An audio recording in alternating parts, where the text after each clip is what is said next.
गारिखौनो सोरबा मेगन गोसानो ग्लासखौ अन्थाइजों बुफायनानै गालांबाय खुबैनानै गालांबाय नै फारसे ग्लासानो गैला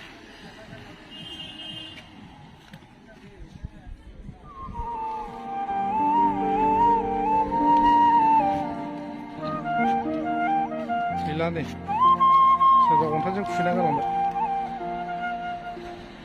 बर' सावथुन मुलुगनि अनिल कुमार नार्जारी बिथांनि लाखिना दोननाय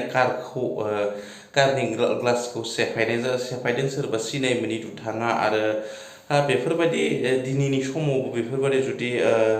इनाय अनागारि खालामोब्ला बे मोनसे साननो गोनां आरो दुखुनि खोथा लोगोसे बेनि अनगायैबो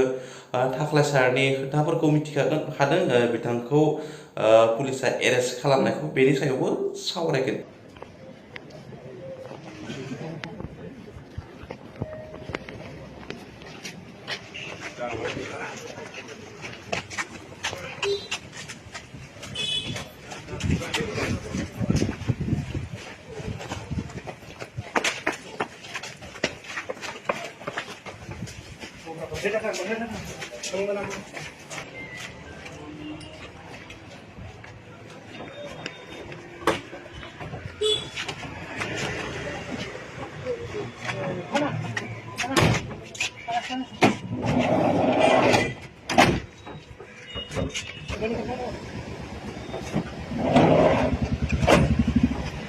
बर'नि फेस्ला बा फावखुंग्रि थाख्लाय सारनि खोथाखौ लानानै गोबां भाइरेल जादों आरो बिथांखौ एरेस्ट खालामनाय बा पुलिसा लांनाय भिडिअ'आबो गोबां भाइरेल जादों दा बेफोरबायदि बिथिङाव भिडिअ'खौथ' खिन्थिनाय जागोन नोंथांमोननो बेनि सिगांनो बेसेबां सैथो बेबायदि थासारिया बा बे जाथाया बेनि सायाव आयेन दङ आयेना बिजिरगोन लोगोसे भिडिअ'खौथ' दिन्थिनो नाजागोन नोंथांमोननो एरेस्ट खालामनायनि नाथाय बेसेबां सैथो आयेननि गेजेरजों बेखौ उन समाव मिथिना मोनगोन आरो नोंथांमोना नैबे भिडिअ'खौ नायनानै ला आरो नै भिडिअ'नि गेजेरजों मा मेसेज नोंथांमोना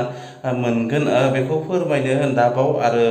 बेबायदिनि गेजेरजों मोनसे मेसेज होनो नाजादों आरो भिडिअ'खौ नोंथांमोना नायना लाबा मा मेसेज होनो नाजादों नोंथांमोना मिथिना मोनगोन जानो हागौ BPF আমাৰ বিধায়িনী দলত আছে যিহেতু BPF কংগ্ৰেছৰ দলতো নাই তেওঁলোক আমাৰ লগতো প্ৰত্যক্ষভাৱে নাই গতিকে এই মুহূৰ্তত আমি সেই দিশবিলাক আলোচনা কৰা নাই